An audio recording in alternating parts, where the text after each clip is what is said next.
Growing tomatoes, it's a little bit like catching fish.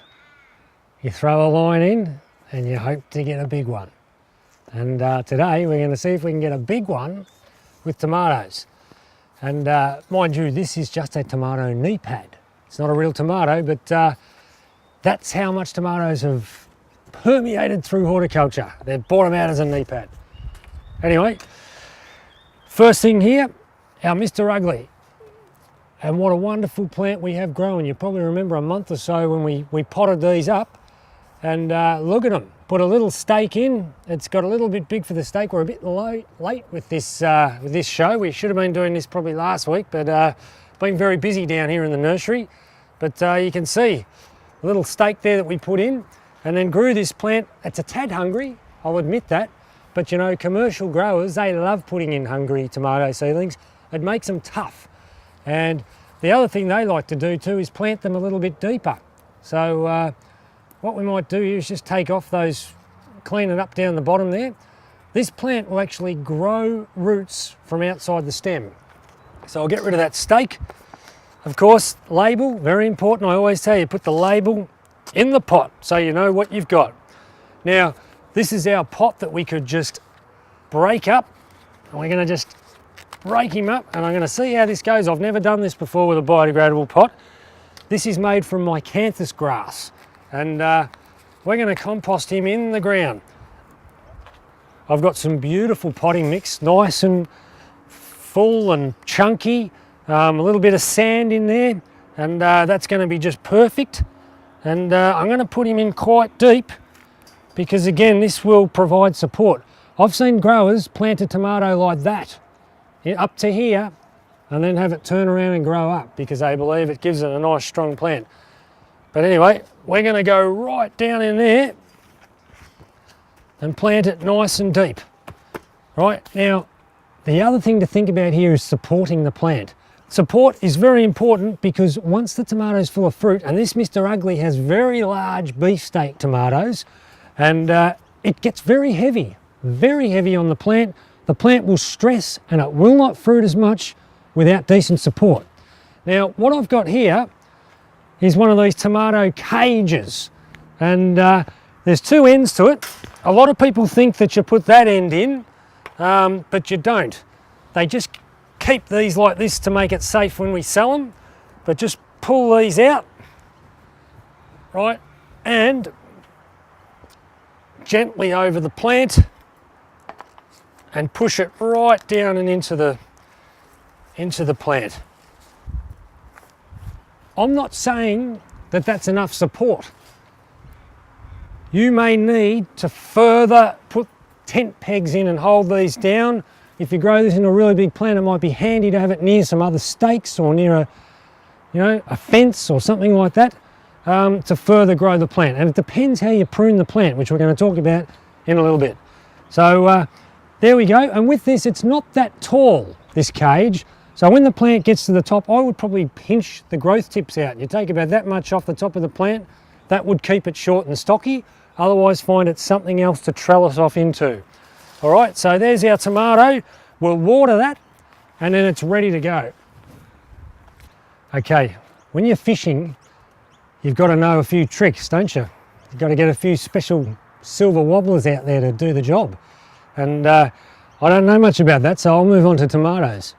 And this one here is a magic tomato food, Phostrogen tomato food. Now, if you look carefully at the analysis on the bottom of this box, the potassium is much higher than the nitrogen. Most liquid fertilizers, the nitrogen is much higher than the potassium. Good for leafy growth, but won't help set fruit. This will, and the tomato food has the added bonus of calcium. Extra calcium, which will help prevent blossom end rot, a problem when the tips of your tomatoes start going black. So, can thoroughly recommend the Phostrogen. You put a teaspoon in the watering can, fill it up with water, stir it around and water it on. In a pot, I'd do that once a week. In the garden bed, a couple of times a week. But keep an eye on your plants because, for instance, I've got another Mr. Ugly here. It just looks that little bit hungry. It's going, you can sort of see that lighter green it needs a feed. It's in a small pot, it's a big plant. So a little bit of feed and you'll soon see it green up and you'll know that it's a good healthy looking plant. This one here, probably a little bit healthier. Now this one here is actually a grafted tomato. And what happens, they've put two varieties of tomato into the pot. One is a wild rootstock, a wild vine from South America that has terrible fruit. And what we do is we chop the top off that, throw it away. But then we take this other plant and we graft it onto that plant. And all of a sudden, this normal Groslis or Mighty Red or whatever plant it is, takes on super tomato forces, massive. You can get these growing along a fence 5 or 6 metres. Now what you do with them is you don't pull all the side shoots off. So we're going to have a close look here now at a side shoot just in there, and it's between the shade leaf, very important for protecting the plant from the sun, and then this little side shoot in here.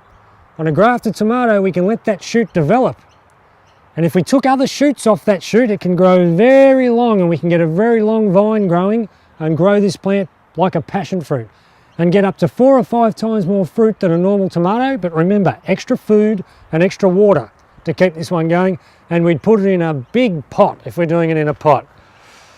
All right, just talking of pinching tomatoes, I've got this Mr. Ugly here again because we did grow quite a few of them, and we are going to prune it. A lot of people ask me about pruning tomatoes, and what I say to them is your tall growers you need to prune. Your short growers, like a little tumbler tomato that just grows this, 1 foot high, they don't have to be pruned. They are determinate tomatoes. They've already determined how they're going to grow. This is an indeterminate tomato, so we can have some say in how it grows. So what I'd be doing is pinching off these shoots. And remember, if the shoots get too big, make sure you use a blade, otherwise you might cut into the plant a bit deep and be susceptible for diseases. And I'd take all these shoots off here, this little shoot off in here, this shoot off in here. Now, professional growers have 1 to 2 main leaders. Your number 1 leader is the one at the top in the middle, of course. Below the first flower truss, here's your second leader. These are the 2 that you really grow and develop. And take all other shoots off, and even as these grow out, you might end up taking some shoots off them as well. So you get these 2 or 3 strong growing limbs that are going to have the trusses of fruit. And of course, other people would object to what I've just done, and they'd say, don't pinch it at all. It's very bushy, it doesn't get good airflow through it, but it will get a lot of fruit, but they should be slightly smaller in size. And of course, if you want to grow a 1 pound tomato, here's the secret. Grow this plant, pinch all the shoots off and all the flowers except for let 1 tomato develop. And if you only let 1 tomato grow on the bush, you'll get a 1 pounder. All right, the other thing that I could have put in the bottom of that pot with the cage around it that we did just before was some basil. Now my suggestion to you with basil, always smell it. Have a look, there's usually a few different brands. So yeah, this one smells a little bit more aniseedy. Now the reason there, that basil has probably got some rogue seeds in it that have a very strong aniseed smell. This one, beautiful Italian Genovese type smell basil. This is a great one, and don't be afraid to just plant it in a couple of clumps. Like that could probably go again into another clump. So don't spread it all individually. They don't like to be transplanted individually. There's a plant, there's a plant. Right, you get another 2 clumps out of that. So you've got 4 plants out of the 1 pot. So certainly look for basil with lots of little seedlings coming up. Don't buy a basil with just 1 plant coming up. You're not getting value for money.